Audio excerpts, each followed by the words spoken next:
ദൈവദാസന്മാർ, സഹോദരി സഹോദരന്മാർ, യോഗം ലീഡ് ചെയ്യുന്ന ആന്റി, നിങ്ങൾക്കെല്ലാവർക്കും കർത്താവായ യേശുക്രിസ്തുവിന്റെ നിസ്തുല്യ നാമത്തിൽ എന്റെ സ്നേഹവും വന്ദനവും അറിയിക്കുന്നു.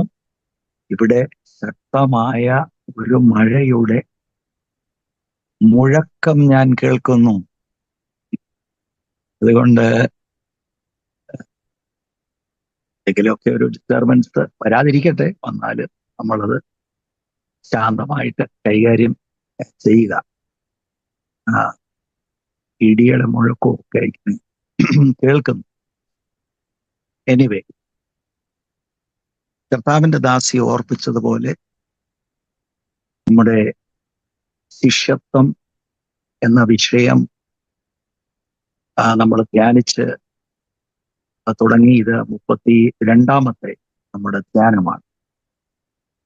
കഴിഞ്ഞ പ്രാവശ്യം നമ്മൾ ഒരുമിച്ച് ദൈവവചനം ധ്യാനിച്ചപ്പോൾ ലൂക്കോസ് 9:23 വാക്യമാണ് നമ്മൾ ഒരുമിച്ച് ധ്യാനിച്ചിരുന്നത്. ഇതിന്റെ ബാക്ക്ഗ്രൗണ്ടിനെ കുറിച്ചും ഞാൻ പറഞ്ഞിരുന്നു. അത് 18 വാക്യം മുതലാണ്. അപ്പോൾ തന്നെ ലൂക്ക് 9 കുറെ നാളായി നമ്മൾ അവിടെ ഇങ്ങനെ മെഡിറ്റേറ്റ് ചെയ്തുകൊണ്ടിരിക്കുകയാണ്. 43, 44, 45 ഈ വാക്യങ്ങളാണ് പ്രാരംഭത്തിലൊക്കെ ഇത് ശ്രദ്ധിച്ചു കേൾക്കുവീൻ എന്നുള്ള ആ പ്രയോഗം എടുത്ത് നമ്മൾ മനസ്സിലാക്കാൻ തുടങ്ങിയത്. 9ാം അധ്യായം മുഴുവനും ശിഷ്യത്വ പാഠങ്ങളാണ്. കർത്താവ് തിരഞ്ഞെടുത്ത ശിഷ്യന്മാരെ ട്രെയിൻ ചെയ്യുകയാണ്. അത് നമ്മുടെയൊക്കെ ജീവിതത്തിൽ അതൊന്ന് ശ്രദ്ധിക്കാനും മനസ്സിലാക്കാനും ഉൾക്കൊള്ളുവാനും നമ്മളും കർത്താവിനെ അനുഗമിക്കുന്നവരെന്ന നിലയിൽ നമ്മുടെ ജീവിതത്തിൽ അത് തീർച്ചയായിട്ടും അനുഗ്രഹം ആകും. അപ്പൊ ഇന്ന് എനിക്ക് ഒരു പ്രത്യേക കാര്യം ഈ ബാക്ക്ഗ്രൗണ്ടിൽ നിന്ന് ഒന്ന് നിങ്ങളുടെ ശ്രദ്ധയിൽ കൊണ്ടുവന്നിട്ട് ഞാൻ 23ാം വാക്യം ഒന്ന് വായിച്ച് 24 മുതലുള്ള വാക്യങ്ങൾ പറയണമെന്നാണ് എൻ്റെ ഉള്ളിലെ താല്പര്യം.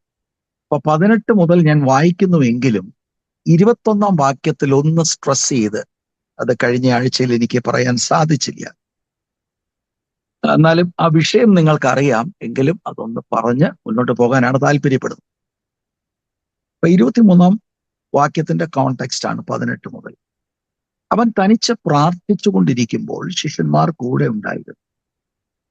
അവൻ അവരോട്, പുരുഷാരം എന്നെ ആരെന്ന് പറയുന്നു എന്ന് ചോദിച്ചു.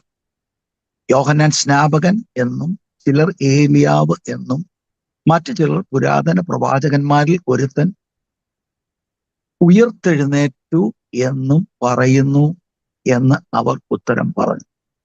അവൻ അവരോട്, എന്നാൽ നിങ്ങൾ എന്നെ ആരെന്ന് പറയുന്നു എന്ന് ചോദിച്ചത് ദൈവത്തിന്റെ ക്രിസ്തു എന്ന് പത്രോസ് ഉത്തരം പറഞ്ഞു. അടുത്ത വാക്യം ശ്രദ്ധിക്കണം. ഇതാരോടും പറയരുതെന്ന് അവൻ അവരോട് അമർച്ചയായിട്ട് കൽപ്പിച്ചു. അവിടെ നമുക്ക് ഇന്ന് ഒന്ന് തുടങ്ങാനാണ് താല്പര്യപ്പെടുന്നത്.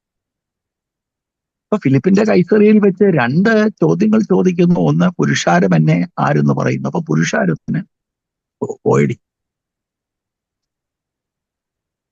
ഈ വാക്യം, ഈ 21ാമത്തെ വാക്യം, ഇത് ആരോടും പറയരുതെന്ന് അവൻ അവരോട് അമർച്ചയായിട്ട് കൽപ്പിച്ചു. അപ്പൊ അത് എന്റെ മനസ്സിൽ അത് വന്നു. വായ്, കാരണം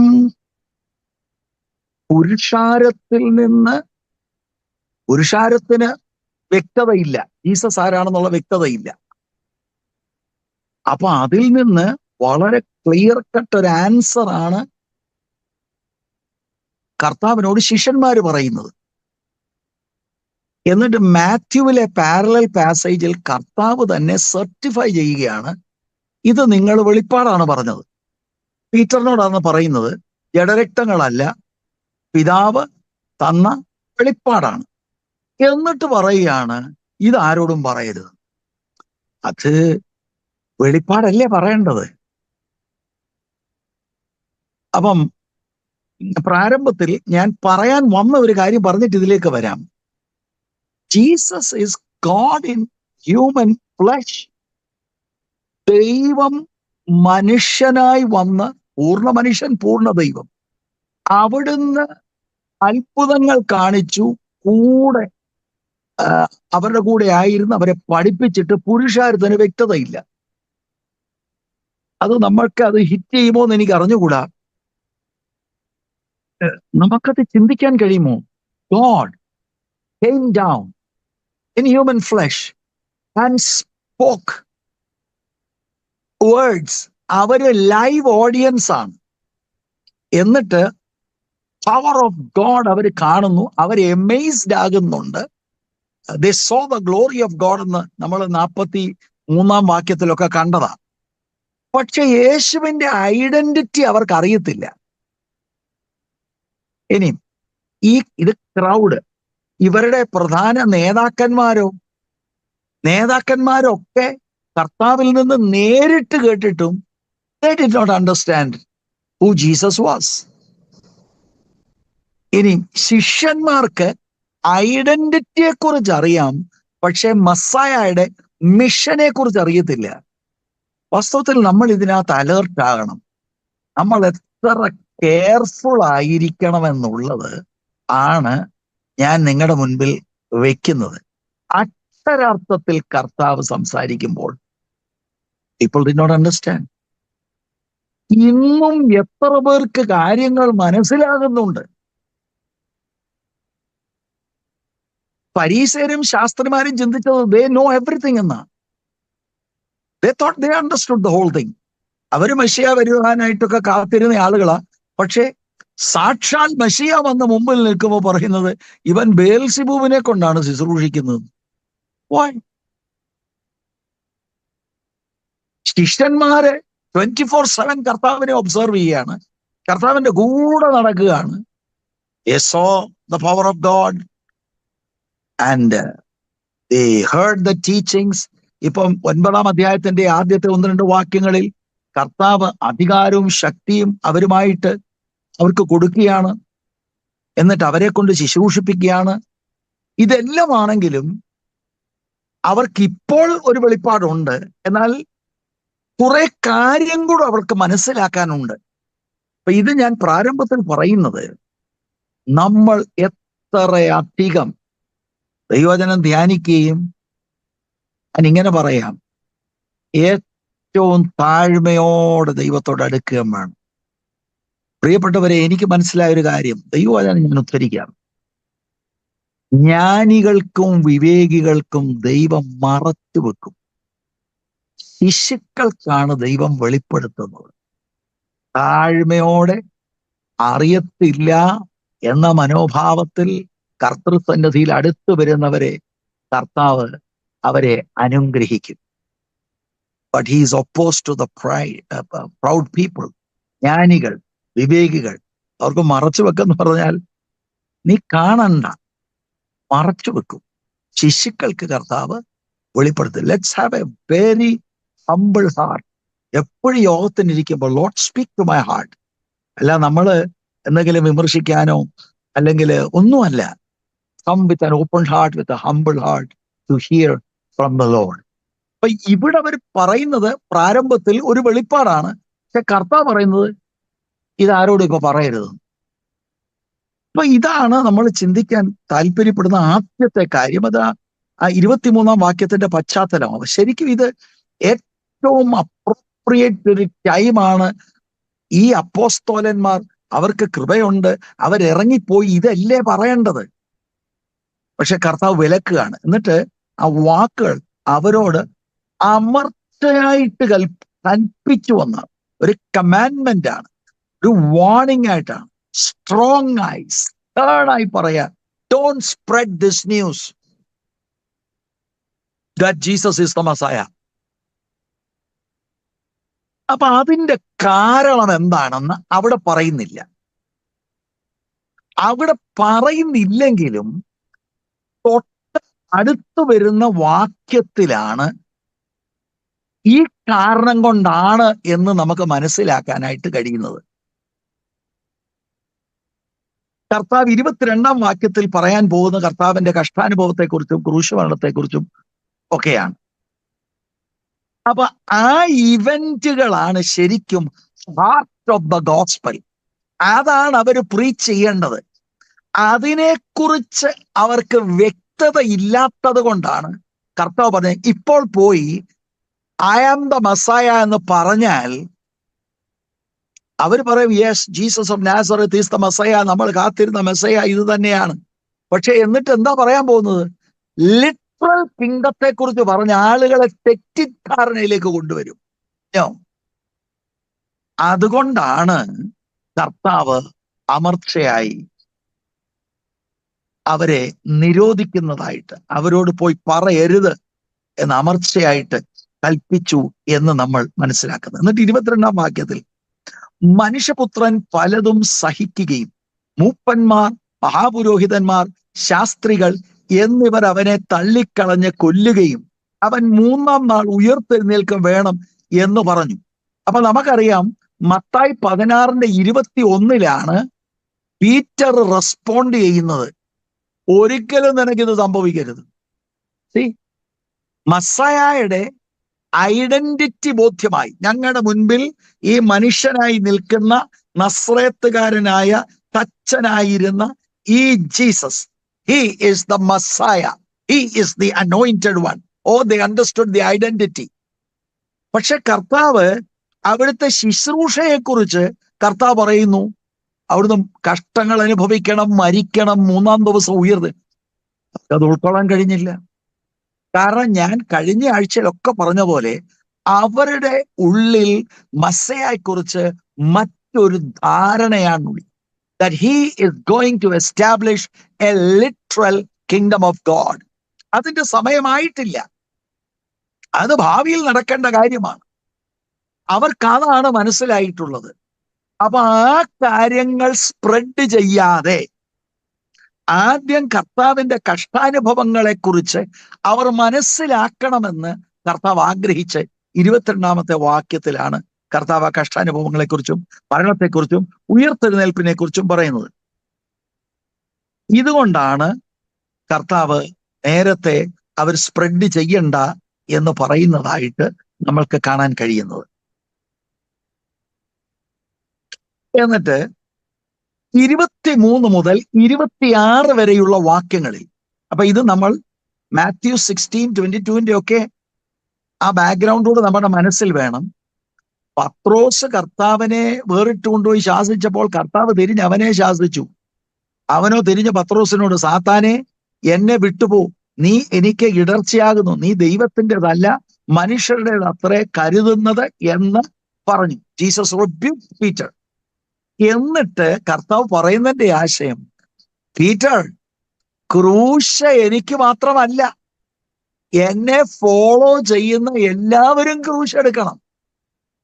അവരുടെ മനസ്സിലെ ചിന്ത, Messiah is going to establish a literal kingdom, ഞങ്ങൾ അവിടൊക്കെ വലിയ സ്ഥാനത്തുള്ളവരായിരിക്കും, ഭൗമികമായിട്ടുള്ള ബ്ലെസ്സിങ് ആണ് അവര് ചിന്തിക്കുന്നത്. ജീസസ് അവരെ ആ മസ്സയയെ കുറിച്ചുള്ള ഐഡന്റിറ്റി അവര് പറഞ്ഞു കഴിഞ്ഞ് മസ്യായുടെ ആ ലക്ഷ്യത്തെക്കുറിച്ച്, ശുശ്രൂഷയെക്കുറിച്ച്, മിഷനെ കുറിച്ച് കർത്താവ് അവരെ പഠിപ്പിക്കുകയാണ്. എന്നിട്ട് 23-ാം വാക്യം നമ്മൾ വായിച്ചതാണ്. പിന്നെ അവൻ എല്ലാവരോടും പറഞ്ഞത്, എന്നെ അനുഗമിക്കാൻ ഒരുത്തൻ ഇച്ഛിച്ചാൽ അവൻ തന്നെത്താൻ നിഷേധിച്ച് നാൾതോറും തന്റെ ക്രൂശ് എടുത്തും കൊണ്ട് എന്നെ അനുഗമിക്കട്ടെ. ഇത് നമ്മൾ കഴിഞ്ഞ ആഴ്ച ചിന്തിച്ചതാണെങ്കിലും 1-2 വാക്ക് അവിടെ പറഞ്ഞിട്ട് 24 മുതലുള്ള വാക്യത്തിലേക്ക് നമുക്ക് പ്രവേശിക്കാം. ശരിക്കും ട്രൂ ഡിസൈപ്പിൾഷിപ്പിന്റെ ഏറ്റവും പ്രധാനപ്പെട്ട പാഠമായിട്ട് നമ്മളിത് മനസ്സിലാക്കി. ഇതാണ് ട്രൂ ഡിസൈപ്പിൾഷിപ്പിന്റെ ഒരു പിക്ചർ നമുക്ക് തിരുവഴുത്തിൽ കാണാൻ കഴിയുന്നത്. എല്ലാവരോടും പറഞ്ഞത്, ഞാനത് കഴിഞ്ഞ ആഴ്ചയൊക്കെ വിശദീകരിച്ചതാണ്.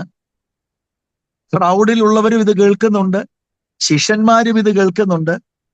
എന്നെ അനുഗമിക്കാൻ ഒരുത്തൻ ഇച്ഛിച്ചാൽ, അർത്ഥം if someone desires to be my disciple,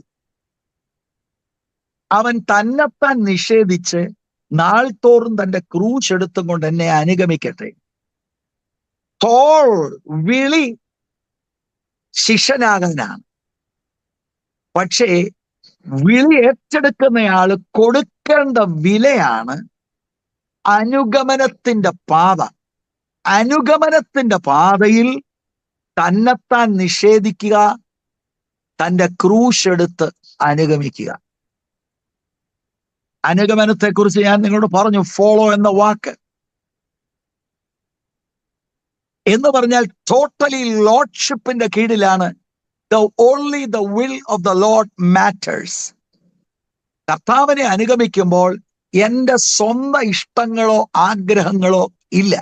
അത് എന്റെ അകത്ത് നിന്ന് സെൽഫ് സെന്റേർഡ്നെസ് വരുമ്പോൾ അനുദിനം ഞാൻ അതിനോട് മരിക്കുന്ന അനുഭവം, എന്നിട്ട് ദൈവ ഇഷ്ടത്തിന് ഏൽപ്പിക്കുക.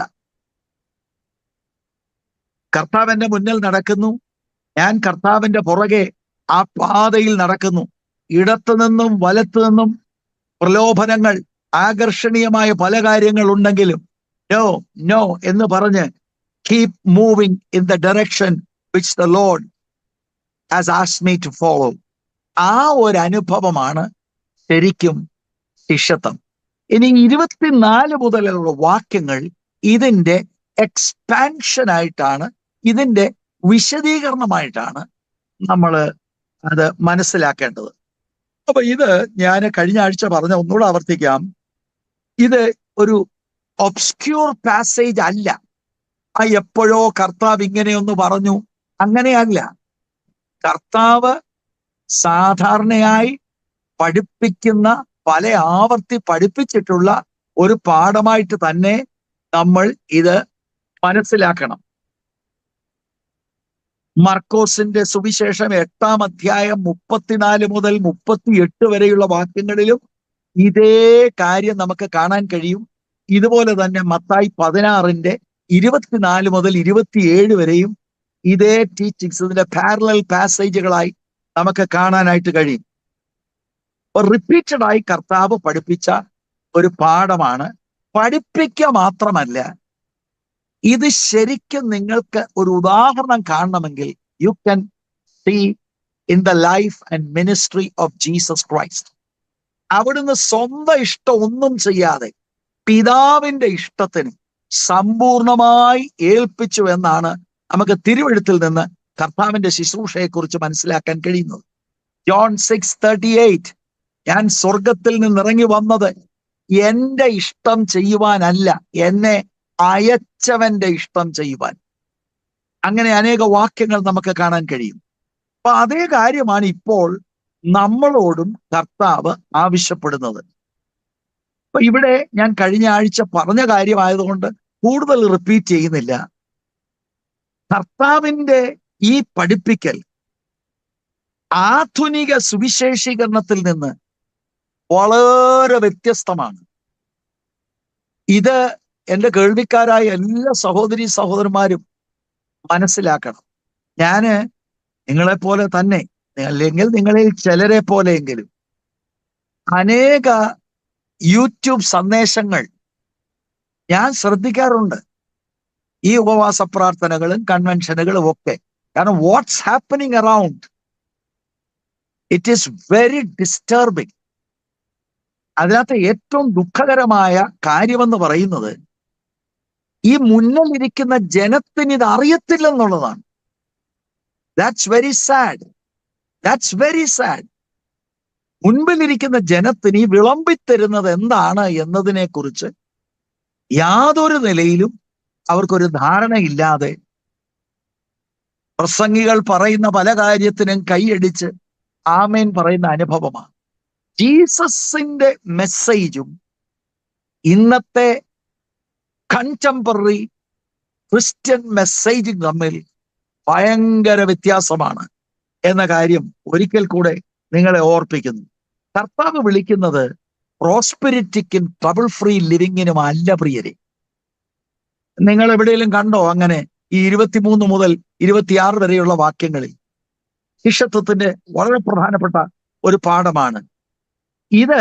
ഇന്നത്തെ ഈ മാൻ സെന്റേർഡും ഫീൽ ഗുഡ് പ്രീച്ചിങ്ങിന് ഇത് ഘടകവിരുദ്ധമാണ്.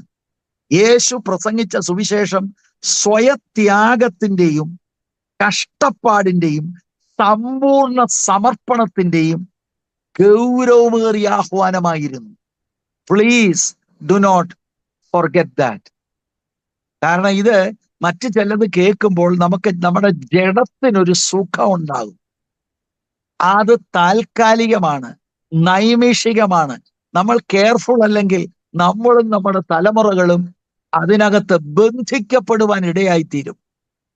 നിങ്ങൾ ഇത്രയും ചിന്തിച്ചാൽ മതി. If I am telling you something that is not in the word of God, അത് കേൾക്കരുത്. ദൈവവചനമാണ്.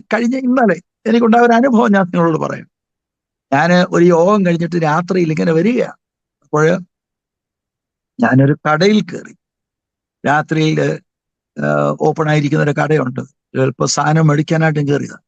അപ്പൊ അവിടെ ഒരാൾ എന്നെ റെക്കഗ്നൈസ് ചെയ്തു. എന്നോട് പറയും, എബി പാസ്റ്റർ അല്ലേ? ഞാൻ പറഞ്ഞാൽ. അപ്പൊ സഡൻലി ഒരു കോൺവെർസേഷനിലായി.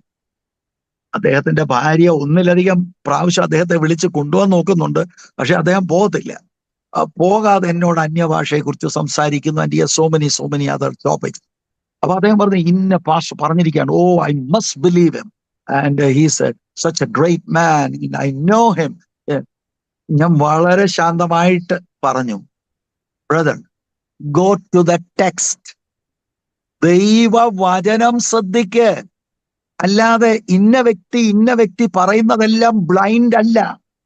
Go to the text. അത് പറയുമ്പോൾ ആളുകൾക്ക് go to the text, read the Bible. ഇന്നയാള് പറഞ്ഞതാ, ഇന്നയാളെന്ന് പറഞ്ഞ ഒരാളില്ല. ജീസസ് പറയുന്നതാണ് സത്യം. ജീസസ് പറയുന്നതാണ് സത്യം. ദൈവത്തിന്റെ വചനമാണ് സത്യം. മറ്റതെല്ലാം മനുഷ്യരാണ്. ആ മനുഷ്യർ പറയുന്നത് ദൈവവചനത്തിൽ ഉണ്ടോ എന്ന് ശ്രദ്ധിച്ച് കേട്ടില്ലെങ്കിൽ, ഇത് ഞാൻ ഇങ്ങനെ അടിവര ഇട്ട് പറയാൻ ഇന്നെനിക്ക് പ്രേരണയുണ്ട്. പെരോവയിലുള്ള ഉത്തമന്മാർ ആരുടെ പ്രസംഗമാ ചെക്ക് ചെയ്യുന്നത്? 3-ാം സ്വർഗത്തോളം എടുക്കപ്പെട്ട അപ്പോസ്തലനായ പൗലോസ് പ്രസംഗിക്കുന്നത് അങ്ങനെ തന്നെയാണോന്ന് തിരുവെഴുത്തുകളെ ദിനംപ്രതി ശോധന ചെയ്തെന്ന്. മനസ്സിലായോ? എന്ന് പറഞ്ഞാൽ അതിന്റെ അർത്ഥം എന്താ? Alright, Paul, okay, we understand what you say. Let's go home and check the Bible. If it's not there, sorry. If it is there, yeah, we welcome that. എന്തുകൊണ്ടാ നമുക്ക് അങ്ങനെ ഒരു മനോഭാവം ഇല്ലാത്തത്? ഞാൻ ദൈവമക്കളോട് വളരെ താഴ്മയോട് പറയാം, ഈ പ്രസംഗികളായിട്ടുള്ള ആളുകളെ ഒന്നും ഈ ഒരു പരിധി ഇങ്ങനെ വാനോളം പുകഴ്ത്തി അവരെ ഒരു പെഡസ്റ്റൽ, നോ. സാധാരണ മനുഷ്യരാരെല്ലാരും ദൈവം ഓരോരുത്തർക്കും കൊടുത്ത കൃപയ്ക്കനുസരിച്ച് ഓരോരുത്തരെ പ്രസന്റ് ചെയ്യുന്നതേ ഉള്ളൂ.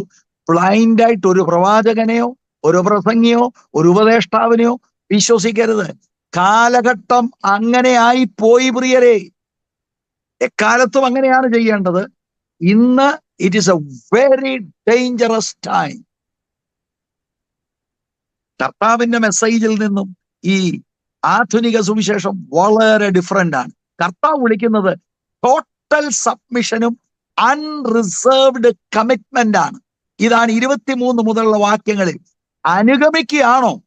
അല്ലെങ്കിൽ I will tell you openly, these are false converts, fraud disciples. യേശുവിന്റെ നാമം വെറുതെ എടുക്കുകയാണ്. യഥാർത്ഥ ശിഷ്യനാണെങ്കിൽ you're following Christ and the cost is self-denial and carrying one's own cross. ഈ വ്യാജ സുവിശേഷം നമ്മളെ വശീകരിക്കുന്നത് ഭൗതിക സമൃദ്ധി, ഭൗതിക വിജയങ്ങൾ, ലോകത്തിൽ സുഖകരമായ ജീവിതം എന്നിങ്ങനെയുള്ള വാഗ്ദത്തങ്ങളാണ് തരുന്നത്. ഞാന് ലോക്കലൊരു പാസ്റ്റർ അല്ലേ, ചിലരോടൊക്കെ സംസാരിക്കാൻ, പാസ്റ്റർ ചില വാഗ്ദത്തങ്ങളുണ്ട് കേട്ടോ. ഉടനെ എനിക്കറിയാം ഇതെങ്ങാണ്ട് വ്യക്തിപരമായി കേട്ടതാ. പിള്ളേരുടെ കാര്യമോ ഏതാണ്, ഞങ്ങൾക്ക് ചില വാഗ്ദത്തങ്ങളുണ്ട്. No, go to the Bible, check every preaching എന്നത് വളരെ താഴ്മയോടെ ഞാൻ അഭ്യർത്ഥിക്കുകയാണ്. യഥാർത്ഥ സുവിശേഷം, ഞാൻ പറഞ്ഞ ഈ ഫോൾസ് ഗോസ്പൽസ്, ഈ വശീകരിക്കുന്ന തെറ്റായ സുവിശേഷങ്ങൾക്ക്, ആ കൗണ്ടർ ഫീറ്റുകൾക്ക് ഒരു ഡെപ്ത് ഫ്ലോ ആണ് കൊടുക്കുന്നത്. ജീസസ് അങ്ങനെയുള്ള ക്ലിയർ കട്ട് സുവിശേഷമാണ് പ്രസംഗിച്ചത്. കർത്താവ് തന്നെ അനുഗമിക്കുന്നവരെല്ലാവർക്കും സെൽഫ് സാക്രിഫൈസും ഹാർഡ്ഷിപ്പ്, കർത്താവിന്റെ നാമത്തിനും സുവിശേഷത്തിനും വേണ്ടി അവര് കഷ്ടം അനുഭവിക്കണമെന്നുള്ള കാര്യങ്ങൾ പറയുന്നതായിട്ടാണ് നമ്മൾക്ക് കാണാൻ കഴിയുന്നത്. ഇപ്പൊ 23-ാം വാക്യം വായിച്ചു, അത് കഴിഞ്ഞ പ്രാവശ്യം ഞാൻ അല്പമായിട്ടൊന്ന് പറഞ്ഞതുകൊണ്ട് 24-ാം വാക്യത്തിലേക്ക് ഇന്ന് നിങ്ങളുടെ ശ്രദ്ധ തിരിക്കുന്നു. ആരെങ്കിലും തന്റെ ജീവനെ രക്ഷിപ്പാൻ ഇച്ഛിച്ചാൽ അതിനെ കളയും. എന്റെ നിമിത്തം ആരെങ്കിലും തന്റെ ജീവനെ കളഞ്ഞാലോ അതിനെ രക്ഷിക്കും. അപ്പം മർക്കോസിന്റെ സുവിശേഷ 8:35 ഞാൻ വായിക്കാം. Parallel passage. അവിടെ ഒരു അഡീഷനൂടെ ഉണ്ട്. ആരെങ്കിലും തന്റെ ജീവനെ രക്ഷിപ്പാൻ ഇച്ഛിച്ചാൽ അതിനെ കളയും. ആരെങ്കിലും എന്റെയും സുവിശേഷത്തിന്റെയും നിമിത്തം തന്റെ ജീവനെ കളഞ്ഞാൽ അതിനെ രക്ഷിക്കും. ആരെങ്കിലും എന്റെയും സുവിശേഷത്തിന്റെയും നിമിത്തം തന്റെ ജീവനെ കളഞ്ഞാൽ അതിനെ രക്ഷിക്കും.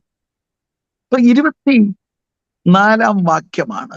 ഇപ്പൊ 24 മുതൽ ഉള്ള വാക്യങ്ങൾ 23-ാം വാക്യത്തിൽ ശിഷ്യത്വത്തെ കുറിച്ച് പറഞ്ഞിരിക്കുന്ന അതിന്റെ ഒരു വിശദീകരണമായിട്ടാണ് നമ്മൾ മനസ്സിലാക്കേണ്ടത്. ഇപ്പൊ ട്രൂ ഡിസൈപ്പിൾഷിപ്പ്, യഥാർത്ഥ ശിഷ്യത്വത്തിന്റെ സ്വഭാവത്തെ ഒരു വിരോധാഭാസത്തിലൂടെ കർത്താവ് എക്സ്പ്ലെയിൻ ചെയ്യാം. ടു അപ്രോച്ചസ് ടു ലൈഫ്, രണ്ട് നിലയിൽ ജീവിതത്തെ അപ്രോച്ച് ചെയ്യുന്ന. ഒന്നുകിൽ നമുക്ക് കർത്താവിനെ അനുഗമിക്കുമ്പോൾ നമ്മുടെ അജണ്ടയ്ക്കനുസരിച്ച് പോകാം. അങ്ങനെ ഈ ലോകത്തിൽ നമ്മുടെ സുഖ സൗകര്യങ്ങളും കംഫർട്ട്സും നമുക്ക് തേടാം. അനുഗമിക്കുകയാണെന്ന് പറയാം, പക്ഷെ യേശുവിനെ അനുസരിക്കുന്നില്ല. ഡിമാൻഡുകളൊക്കെ മാറ്റിവെച്ച് നമ്മുടേതായിട്ടുള്ള സുഖവും സൗകര്യവും ഒക്കെ നമുക്ക് ഏൽപ്പിച്ചു കൊടുക്കാം. അങ്ങനെയാണെങ്കിൽ നിത്യത നഷ്ടപ്പെടും. അതാണ് ഒരു വഴി. അല്ലെങ്കിൽ യേശുവിനെ കൃത്യമായി അനുസരിച്ച് അനുഗമിക്കുന്ന നിമിത്തം ഇഹലോകത്തിലെ എൻ്റെ സുഖ സൗകര്യങ്ങൾ ഞാൻ മാറ്റിവെക്കുക, കംഫർട്ടിനെ ഞാൻ ത്യജിക്കുക. അങ്ങനെയാണെങ്കിൽ നിത്യതയ്ക്കായി, നിത്യജീവനായി ഞാൻ എന്നെ തന്നെ ഏൽപ്പിക്കുക, അല്ലെ നിത്യജീവൻ എനിക്ക് ഉണ്ടാകുന്നു. ഈ രണ്ട് ലൈഫാണ് ശരിക്കും 24-ാമത്തെ വാക്യത്തിൽ ആരെങ്കിലും തന്റെ ജീവനെ രക്ഷിപ്പാൻ ഇച്ഛിച്ചാൽ. മറ്റേത് ആരെങ്കിലും തന്റെ ജീവനെ കളഞ്ഞാലോ. അപ്പൊ ഞാനത് വിശദീകരിക്കാം. ഞാൻ പ്രാരംഭത്തിൽ പറഞ്ഞത് രണ്ട് അപ്രോച്ചുകളാണ് ലൈഫിന്. ഒന്ന്, ജീവനെ രക്ഷിക്കുന്നതിലൂടെ ജീവനെ കളയുന്നു. ജീവനെ കളയുന്നതിലൂടെ ജീവനെ രക്ഷിക്കുന്നു. ഓക്കെ, അതിനെ ഞാൻ ഇനി വിശദീകരിക്കാം. ഒന്നാമത്, ജീവനെ രക്ഷിക്കുക, പക്ഷെ അതിലൂടെ ജീവനെ കളയുക എന്ന് പറഞ്ഞാൽ എന്താണ്? യേശു ഈ പറയുന്ന ജീവനെ രക്ഷിക്കുക എന്ന് പറയുമ്പോൾ ഇഹലോകത്തിലെ ജീവനെ രക്ഷിക്കുന്നതിനെ കുറിച്ചാണ്. ഈ ലോകത്തിൽ എൻ്റെ സുഖ സൗകര്യങ്ങൾ. അങ്ങനെ ചെയ്താൽ നിങ്ങൾക്ക് അത് നിത്യമായി നഷ്ടപ്പെടും എന്നതാണ് പറയുന്നത്. ഇഹലോകത്തിലെ എൻ്റെ ജീവിതം, എൻ്റെ താൽക്കാലിക സുഖ സൗകര്യങ്ങൾ, അതാണ് എനിക്ക് യേശുവിന്റെ ആജ്ഞയെക്കാളിൽ വലിയതെങ്കിൽ യേശുവിന്റെ കൽപ്പനകൾ ഞാൻ ശ്രദ്ധിച്ചു, പക്ഷെ എനിക്ക് അത്രയും വില കൊടുക്കാൻ പറ്റില്ല. I want to have the comforts here. അങ്ങനെയാണെങ്കിൽ ഇറ്റേണൽ ലൈഫ് കളയും എന്ന ആശയമാണ് നമുക്ക് ഇവിടെ നിന്ന് മനസ്സിലാക്കാനായിട്ട് കഴിയുന്നത്. അപ്പൊ ഇവിടെ സേഫ്,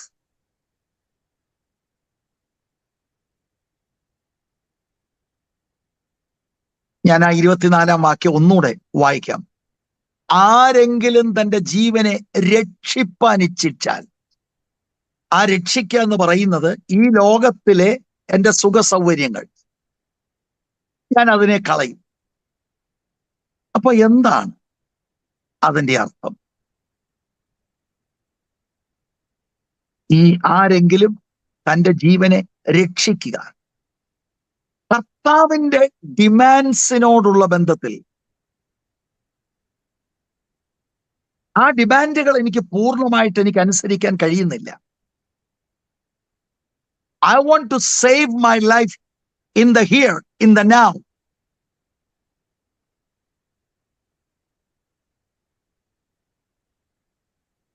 എനിക്ക് എതിർപ്പ്, ലജ്ജ, കഷ്ടപ്പാട്, മരിക്കുക, നോ നോ, അങ്ങനത്തെ കാര്യമൊന്നും പറ്റത്തില്ല. പരസ്യമായ യേശുവിനെ എനിക്ക് കൺഫെസ് ചെയ്യുന്നതിൽ നിമിത്തം എനിക്ക് നാണംകേടുണ്ടാകും എന്നുള്ള ചിന്ത വരിക, നോ. അങ്ങനെ ഒരു അനുഭവം ആണ് saving my life in the here. ഇവിടുത്തെ കംഫർട്ട്സ്, ഇവിടുത്തെ സുഖ സൗകര്യങ്ങൾ,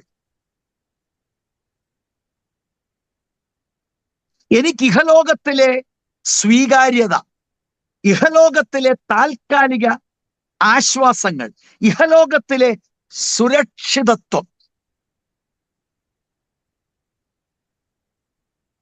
ഇതാണെങ്കിൽ വി ആർ ലൂസേഴ്സ്. ഇതാണെങ്കിൽ we are losers. Saving my life in the here, the result is losing life eternally. അപ്പൊ എനിക്ക് പൂർണ്ണമായി കർത്താവിന്റെ സന്നിധിയിൽ സറണ്ടർ ചെയ്യാൻ എനിക്ക് സമ്മതമല്ല. എനിക്ക് ഇച്ചിരി പാപം വേണം, അല്പം ഒരു സെൽഫിഷ് അംബിഷൻ. ലോകത്തിലുള്ള എല്ലാവരുടെ ഉപ്പാപ്പനുണ്ട്, അമ്മാച്ചനുണ്ട്, ബാക്കിയുള്ളത് അവരൊക്കെ നമ്മൾ അങ്ങനെ ചെന്ന് അങ്ങനെ പറഞ്ഞാല്, see, I want to save life in the here. മറ്റേതൊരു നാണം കെടുവോ, നമ്മൾ അങ്ങനെ ഇരുന്നാല് അവരൊക്കെ നമ്മളെ കുറിച്ച് എന്തോ ഓർക്കും. കണ്ടോ, റിയൽ ജെനുവിൻ ഡിസൈപ്പിൾ ആണെങ്കിൽ ലജ്ജ കൂടാതെ I am willing to suffer for the name of Jesus Christ.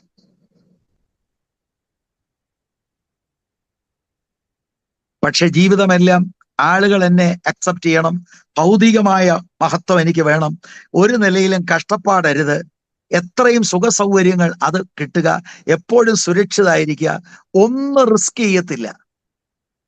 That is saving life. Result എന്താ? Losing life. And losing life eternally ആണെന്ന് ഞാൻ അടിവരയിട്ട് പറയാം.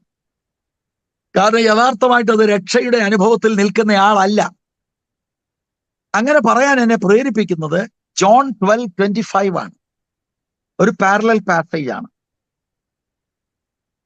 തന്റെ ജീവനെ സ്നേഹിക്കുന്നവൻ അതിനെ കളയും. തന്റെ ജീവനെ സ്നേഹിക്കുന്നവൻ അതിനെ കളയും.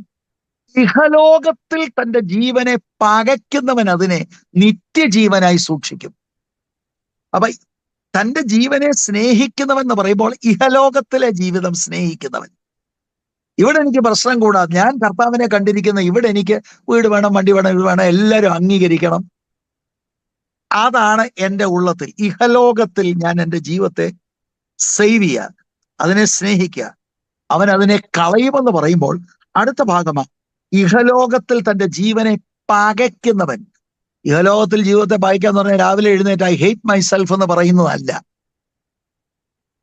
കർത്താവിന് വേണ്ടി ത്യാഗപൂർണമായിട്ട് ജീവിക്കുമ്പോൾ ഇവിടുത്തെ സുഖ സൗകര്യം വേണ്ടെന്ന് വിൽക്കുക. അങ്ങനെയാണെങ്കിൽ അതിനെ നിത്യജീവനായി സൂക്ഷിക്കും. അപ്പൊ രണ്ടാമത്തെ ഭാഗം ത്യജിക്കുന്ന ജീവിതമാണ് നിത്യജീവനായി സൂക്ഷിക്കുമെങ്കിൽ, ആദ്യം കംഫോർട്ട് സോണിൽ നിൽക്കുന്നതാണ് എൻ്റെ ലക്ഷ്യമെങ്കിൽ ഇറ്റേണൽ ലൈഫിനെ അത് ബാധിക്കുന്നതാണ്. അപ്പോൾ ആ 24-ാം വാക്യത്തിന്റെ ആദ്യത്തെ ഭാഗമാണ്, ആരെങ്കിലും തന്റെ ജീവനെ രക്ഷിപ്പാനിച്ഛിച്ചാൽ അതിനെ കളയും. പക്ഷെ നമ്മൾ കേൾക്കുന്ന ദൂതല്ല എന്താ? നമ്മൾ കേൾക്കുന്ന ദൂതല്ല എന്താ? ഇവിടെ രക്ഷിക്കുന്ന ദൂതാണ്. ഇവിടെ നിനക്കതുണ്ടാകും. ഇവിടെ നിനക്ക് യേശു നിനക്ക് അത് തരാൻ പോകുന്നു, ഇത് തരാൻ പോകുന്നു. ഇവിടെ കർത്താവ് പറയാ, ആരെങ്കിലും തന്റെ ജീവനെ രക്ഷിപ്പാൻ ഇച്ഛിച്ചാൽ അതിനെ കളയും. എന്നിട്ട് അടുത്ത സൂക്ഷിക്കണം, എന്റെ നിമിത്തം ആരെങ്കിലും തന്റെ ജീവനെ കളഞ്ഞാലോ, അത് വളരെ എടുക്കണം കേട്ടോ. കയ്യിലിരിപ്പ് നിമിത്തമല്ല, എന്റെ നിമിത്തം.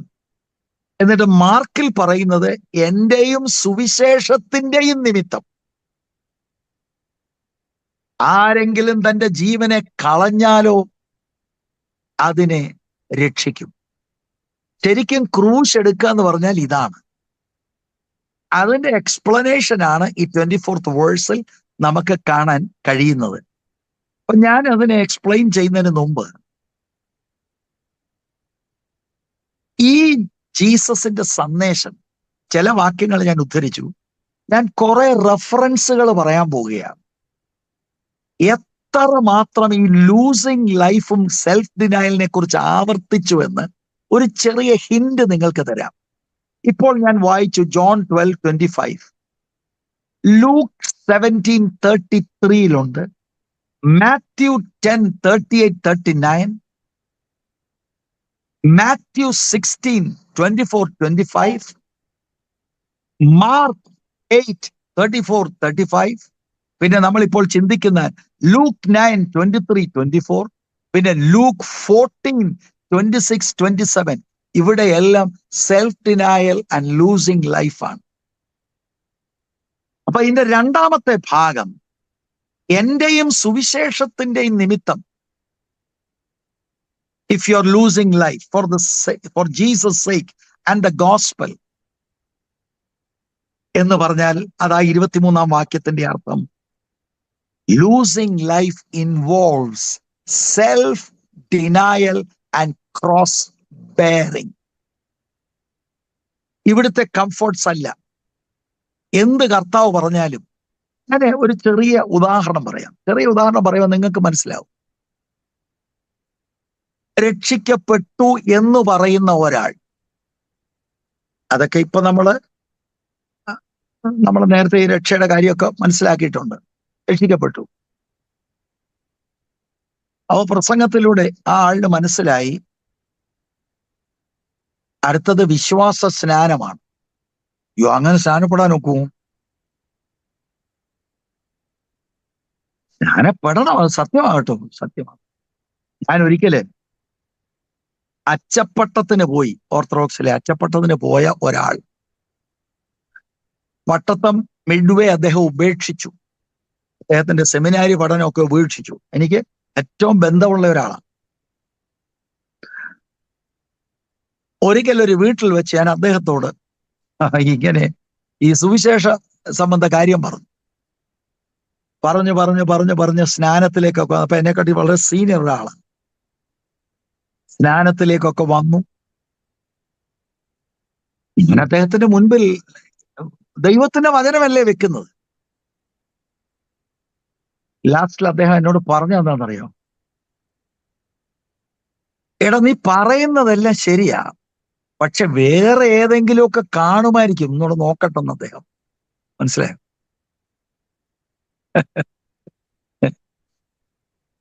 എനിക്ക് ഏറ്റവും വേണ്ടപ്പെട്ട ആളാ.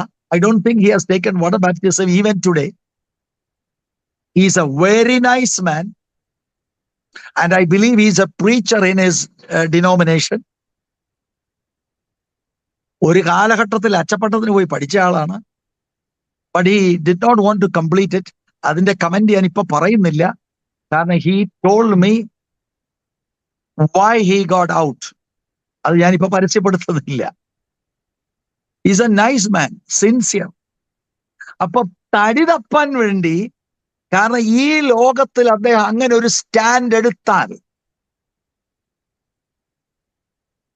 നമ്മുടെ ഭാഷയെ പറഞ്ഞ ഇത് കുടുംബത്തെ ബാധിക്കും ബ്രദറെ, എന്റെ സമൂഹത്തെ ബാധിക്കും ബ്രദറെ. ഇനി നമ്മൾ ഈ ചിന്തിക്കുന്നതുമായിട്ടൊന്ന് അപ്ലൈ ചെയ്യും.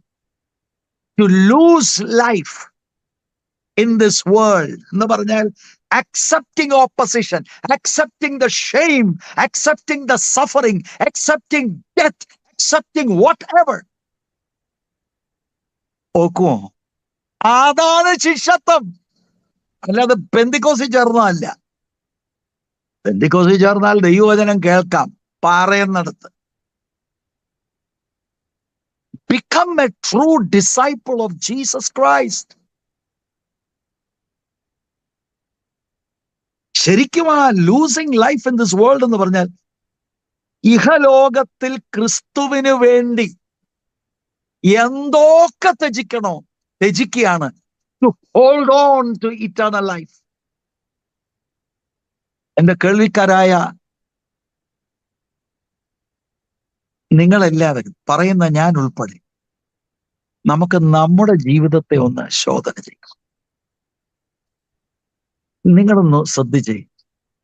പലപ്പോഴും നമുക്ക് വലിയത് ഈ ലോകത്തിലേതാണ്. ഈ ലോകത്തിലെ കാര്യം നമ്മൾ കാണുന്നു, നമ്മുടെ സെൽഫ് നീഡ് ഇവിടുത്തെ കാര്യമാണ്. എന്തോ വേണ്ടാന്ന് വെക്കുന്നതെന്നറിയാമോ? ഇറ്റേണിറ്റി മുഴുവനും ഉള്ള ലൈഫ് വേണ്ടെന്ന് വെച്ചിട്ട് ഇവിടെ കാപട്യം കളിച്ച് ഒരു പരുവത്തിൽ കർത്താവിനെ അനുഗമിക്കുകയാണെന്നുള്ള ഫോൾസ് ക്ലെയിംസ് ഇട്ട് നിൽക്കുന്ന അനുഭവമാണ്. ട്രൂ ഡിസൈപ്പിൾഷിപ്പിലേക്ക് നമുക്ക് വരാൻ പ്രിയരെ, ദിസ് ഇസ് വെരി ഹാർഡ്.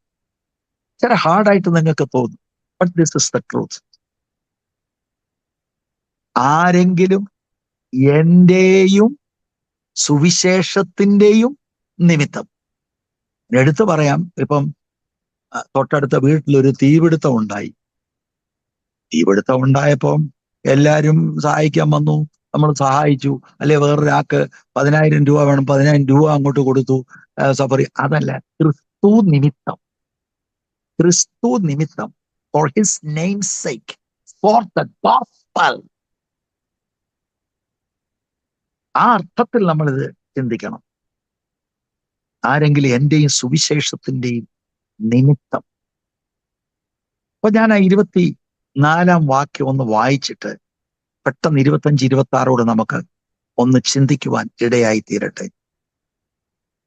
24-ാം വാക്യം, ആരെങ്കിലും തന്റെ ജീവനെ രക്ഷിപ്പാൻ ഇച്ഛിച്ചാൽ, അതായത് എനിക്ക് ഇവിടുത്തെ സുഖവും ഇവിടുത്തെ കംഫർട്ടും ഇവിടുത്തെ കാര്യമാണ് എനിക്ക് വലുത്.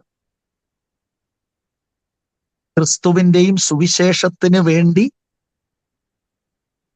എനിക്ക് ത്യാഗപൂർണമായിട്ട് ജീവിക്കാൻ പറ്റില്ല. എനിക്ക് ഇവിടുത്തെ എന്റെ സുഖ സൗകര്യങ്ങൾ. ആരെങ്കിലും തന്റെ ജീവനെ രക്ഷിക്കുക എന്നർത്ഥം അതാണ്. ഇച്ഛിച്ചാൽ അതിനെ കളയും. എന്റെ നിമിത്തം ആരെങ്കിലും തന്റെ ജീവനെ കളയുക എന്ന് പറഞ്ഞാൽ, ഇവിടെ എനിക്ക് ഈ കംഫർട്ട് കിട്ടിയില്ല, ഷെയിമായിരുന്നു, സഫറിങ് ആയിരുന്നു, കളിയാക്കിയ ആളുകൾ, അർഹിക്കുന്നത് പലതും തന്നില്ല, എനിക്ക് എന്നെ പേഴ്സിക്യൂട്ട് ചെയ്തു. കളഞ്ഞാലോ അതിനെ രക്ഷിക്കും. This is the word of God. 25-ാം വാക്യം, അത് നമ്മൾ എല്ലാവരും ആൻസർ ചെയ്യേണ്ട വാക്യമാണ്. പലപ്പോഴും നമ്മൾ ഇത് അവിശ്വാസികളോടാണ് പറയുന്നത്. ഒരു മനുഷ്യൻ സർവ്വലോകവും നേടിയിട്ട് തന്നെത്താൻ നഷ്ടമാക്കി കളയോ ഛേദം വരുത്തുകയോ ചെയ്താൽ അവൻ എന്തു പ്രയോജനം? എന്തെങ്കിലും പ്രയോജനമുണ്ടോ? ദ ആൻസർ ഈസ് ഒരു പ്രയോജനവുമില്ല.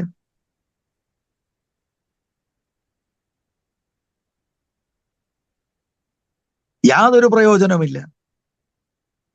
അപ്പൊ ഇഹലോകത്തിൽ ഞാൻ എൻ്റെ ജീവനെ സേവ് ചെയ്തു, കംഫർട്ടിൽ നിന്നും ത്യാഗപൂർണമായിട്ട് ജീവിച്ചില്ല, ദൈവഹിതം അറിഞ്ഞിട്ടും അതിനെ ഏൽപ്പിച്ചില്ല. അങ്ങനെ ഈ ലോകത്തിലെ സുഖസൗകര്യം മാത്രമാണെങ്കിൽ, and if I loose eternity, what gain? Nothing. ശരിക്കും ഈ വാക്കുകൾ അൾട്ടിമേറ്റ് ഹൈപ്പർബോലെ എന്ന് പറയും. അങ്ങനെ ഏതെങ്കിലും ഒരാളുണ്ടോ, ഒരു മനുഷ്യൻ സർവ്വലോകവും നേടുന്ന? പക്ഷെ ഉണ്ടെന്നിരിക്കട്ടെ, അമേരിക്ക മുഴുവൻ നേടി പുള്ളി. അങ്ങനെ ഒരാൾ റിയലി ഇല്ല. ഒരു അതിശോക്തി കളർന്നൊരു വാക്കുകളായിട്ട്, ഹൈപ്പർബോലെ ലാംഗ്വേജ് ആയിട്ടാണ്. അങ്ങനെ ഒരു മനുഷ്യൻ ഇനി ഉണ്ടെന്നിരിക്കട്ടെ. പക്ഷെ അങ്ങനെ ഉണ്ടെങ്കിലും തന്നെത്താൻ നഷ്ടമാക്കി കളയുകയോ ഛേദം വരുത്തുകയോ ചെയ്താൽ അവന് എന്ത് പ്രയോജനം? ഒരു പ്രയോജനവും ഇല്ല എന്നതാണ് സത്യം. Praise the Lord. ഇനി 26 വാക്യം. ആരെങ്കിലും, 25 വാക്യത്തിന്റെ ഒക്കെ എക്സ്പ്ലനേഷനാണ്. ആരെങ്കിലും എന്നെയും എന്റെ വചനങ്ങളെയും കുറിച്ച് നാണിച്ചാൽ അവനെക്കുറിച്ച് മനുഷ്യപുത്രൻ തന്റെയും പിതാവിന്റെയും വിശുദ്ധ ദൂതന്മാരുടെയും മഹത്വത്തിൽ വരുമ്പോൾ നാണിക്കും.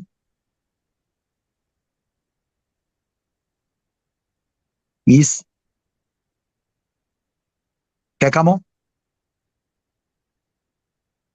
കേൾക്കാമോ? നല്ല ക്ലിയർ. 26 വാക്യമാണ് ഞാൻ വായിച്ചത്. ഞാൻ നേരത്തെ ഒരു ഉദാഹരണം ഉപയോഗിച്ച് തന്നെ ഉപയോഗിക്കാം. ഇനി സ്നാനപ്പെടുന്നവരെങ്ങനെയാ സ്നാനപ്പെടാൻ പോകുന്നത്? ആരെ അറിയിക്കണ്ട. അതെന്താ? ആരാണ്ട് ടബി പോയി മുങ്ങിപ്പൊങ്ങി. എന്താ ആരെ അറിയിക്കാത്തത്? നാണംകേട്. നമ്മൾ ഒന്ന് ചിന്തിക്ക് പ്രിയരെ. Praise the Lord. ഇതാണ് യഥാർത്ഥ ശിഷ്യത്വത്തിന്റെ, എന്നെയും എന്റെ വചനങ്ങളെയും കുറിച്ച് നാണിച്ചാൽ. But we are ashamed of Jesus and his word. അത് 24 വാക്യത്തിൽ സേവിങ് വൺസ് ലൈഫിനോട് ബന്ധപ്പെട്ട് കിടക്കുന്ന കാര്യമാണ്. എനിക്ക് ഈ ലോകത്തിലെ നന്മയാണ് വേണ്ടത്. ആ ആളിനാണ് കർത്താവിന്റെ വചനത്തെയും കർത്താവിനെ കുറിച്ചും നാണം തോന്നുന്നത്. അപ്പൊ ഇതെല്ലാം കണക്റ്റഡ് വേഴ്സസ് ആയിട്ട് നമ്മൾ ചിന്തിക്കണം. പിന്നെയും നമ്മുടെ കണക്ഷൻ പോയിക്കൊണ്ടിരിക്കുകയാണ്. ദൈവമക്കളെ, ഇത് സാരമാക്കണ്ട. ഞാന് എൻ്റെ വാക്കുകൾ ഇവിടെ നിർത്തുമ്പോൾ നമുക്ക് ഇതേ കാര്യം അടുത്ത നമ്മുടെ ധ്യാനത്തിൽ ധ്യാനിക്കണം. 23 നമ്മൾ കഴിഞ്ഞ ആഴ്ച ധ്യാനിച്ചെന്ന 24, 25, 26 ഈ വാക്യങ്ങൾ അതുകൂടെ ചേർത്ത് കാരണം നമുക്ക് ഒരുപാട് ഡിസ്റ്റർബൻസ് ഉണ്ടായി. എനിക്ക് തന്നെ ഇവിടെ വളരെ ബുദ്ധിമുട്ടായിട്ട് ഉള്ള ഒരു സാഹചര്യം വന്നു. എന്നാൽ ആ കോർ മെസ്സേജ് നിങ്ങൾക്ക് കിട്ടിയെന്ന് ഞാൻ ധരിക്കട്ടെ.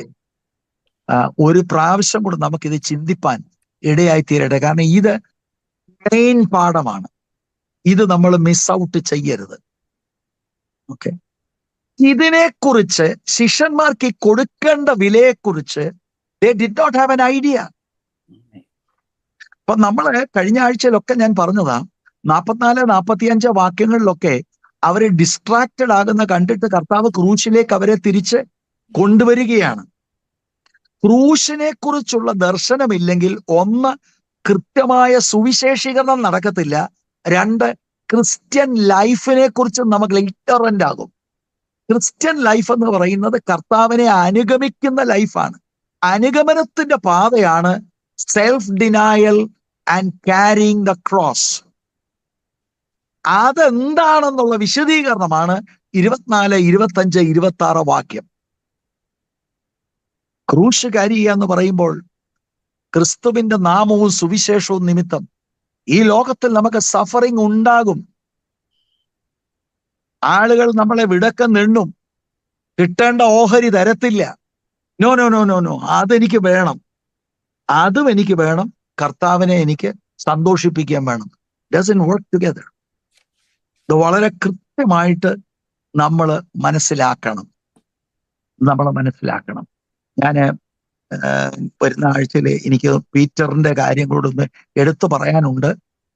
അതുപോലെ സ്റ്റീഫനെയൊക്കെ, ഹൗ ഗോഡ് ഓണേർഡ് സ്റ്റീഫൻ, ഈ കാര്യങ്ങളും ഒന്ന് ചേർത്ത് പറയാനുണ്ട്. അടുത്ത പ്രാവശ്യം നമ്മൾ ഒരുമിച്ച് കാണുമ്പോൾ വി വിൽ മെഡിറ്റേറ്റ് ദിസ്. ഇന്നൊരല്പം നമുക്ക് ഓൺലൈനിൽ പ്രയാസമൊക്കെ വന്നെങ്കിലും ക്ഷമയോടെ നിങ്ങൾ കേട്ടതോർത്ത് ദൈവത്തിന് സ്തോത്രം ചെയ്യുന്നു.